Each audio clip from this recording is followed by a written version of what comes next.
Monsieur le Président, merci d'être avec nous ici à Bruxelles. Nous nous retrouvons juste avant le prochain sommet de l'Union européenne où vous et les autres dirigeants des États membres allez discuter d'une série de questions urgentes, y compris l'Ukraine, l'économie de l'Europe et sa compétitivité. Quel sera le plus grand défi? Quel sujet risque de provoquer le plus de débats? La question la plus importante est liée à l'économie de l'Union européenne et aux conséquences de la guerre lancée par la Russie contre l'Ukraine. Et vous savez que ces dernières semaines, nous avons travaillé avec la Commission européenne afin de prendre des mesures à court terme pour soutenir nos entreprises.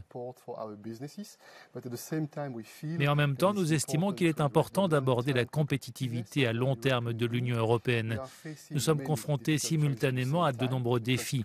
Les conséquences de la guerre, les prix et l'approvisionnement en énergie, la transition climatique et numérique, mais aussi la nécessité pour l'Union européenne d'investir dans l'innovation, d'investir dans notre avenir et veiller à ce que nous défendions la prospérité européenne à l'avenir.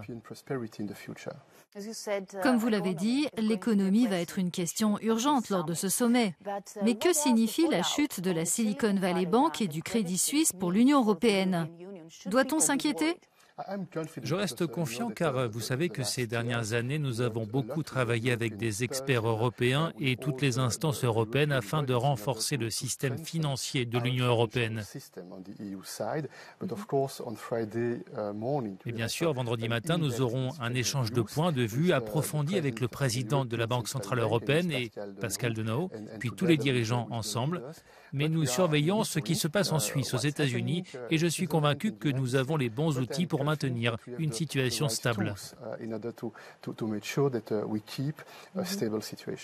Mais cette crise pourrait-elle pousser l'Union européenne à mettre enfin en place l'union bancaire discutée depuis longtemps? Je pense que cette situation ne sera pas le déclencheur, mais plutôt un argument supplémentaire pour faire des progrès sur l'union bancaire. Vous savez que ces 2 ou 3 dernières années, nous avons beaucoup travaillé sur la question, mais peut-être est-il temps d'accélérer. Et j'espère qu'il sera possible de donner une impulsion politique au ministre des Finances pour faire avancer la question. Et d'autre part, il y a un autre sujet important qui est celui des unions des marchés des capitaux et qui est lié à la compétitivité de l'Union européenne. Si j'essaie de rester neutre, nous sentons qu'il y a un énorme besoin d'investissement supplémentaire en Europe, d'investissement dans l'innovation, la transformation verte et la transformation numérique. Et il est très clair que cette fragmentation est un obstacle. Il est très clair que nous avons besoin de plus de volonté politique pour agir et progresser dans les unions des marchés des capitaux. Le fait est que la stratégie de compétitivité de l'Union européenne est également en train d'être remaniée.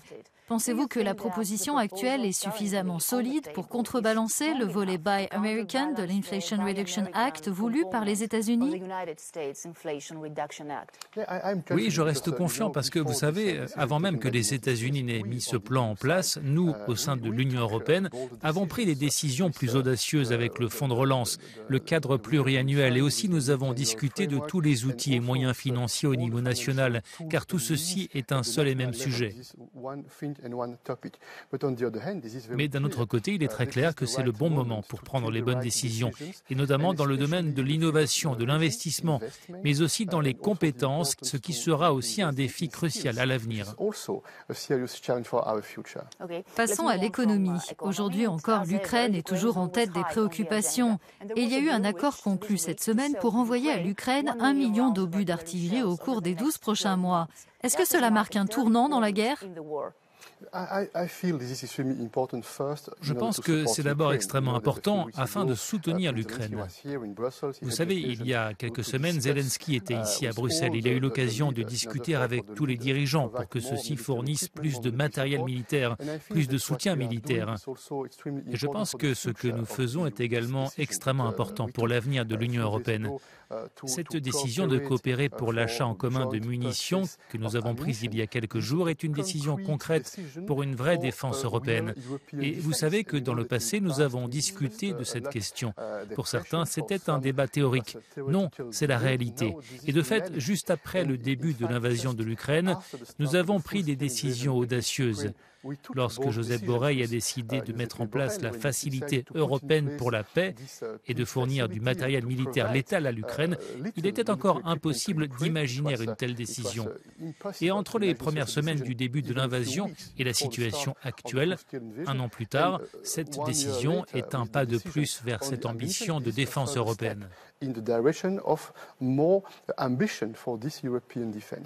Mais entre la livraison d'armes lourdes et devenir co-belligérant, quelle est la frontière à ne pas franchir? Eh bien, il est très clair que nous voulons aider l'Ukraine à résister, c'est très clair. Nous voulons soutenir l'Ukraine et soutenir son intégrité territoriale et sa souveraineté, c'est très clair. Il ne fait aucun doute que nous n'avons aucune intention d'attaquer la Russie. Il y a un agresseur, c'est la Russie. Il y a des victimes et c'est une tragédie pour le peuple ukrainien. Et nous défendons les principes et les valeurs démocratiques en soutenant l'Ukraine autant que nous le pouvons. Nous soutenons le droit international parce que nous savons que si nous ne soutenons pas l'Ukraine, cela signifie que le monde sera moins sûr à l'avenir. Mais les choses bougent également en Russie et nous avons vu le président chinois qui a rendu visite à Vladimir Poutine à Moscou. Que pensez-vous de cela? Et êtes-vous convaincu par le plan de paix de Pékin? Eh bien, il y a quelque chose de très clair. La formule de paix de Volodymyr Zelensky est basée sur la charte de l'ONU et le droit international. Et c'est ce que nous soutenons. J'ai eu l'occasion, il y a quelques mois, de rencontrer le président Xi à Pékin et j'ai eu l'occasion de plaider les arguments de l'Union européenne. Nous sommes absolument convaincus qu'il est important que la Chine ne soutienne pas la Russie avec du matériel militaire et qu'il est important que la Chine soutienne la stabilité du droit international à travers la Charte des Nations Unies. J'ai eu ce débat approfondi avec le président Xi et je ne suis pas naïf. Je sais qu'il existe des liens étroits entre la Chine et la Russie.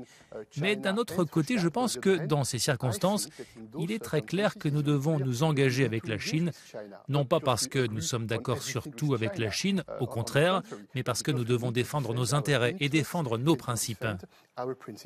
Alors êtes-vous convaincu par le plan de paix que Pékin a présenté? Ce plan de paix n'est pas ce en quoi nous croyons parce que nous sommes convaincus par la formule de paix proposée par le président Zelensky qui est basée sur la charte de l'ONU, le droit international et l'approche multilatérale.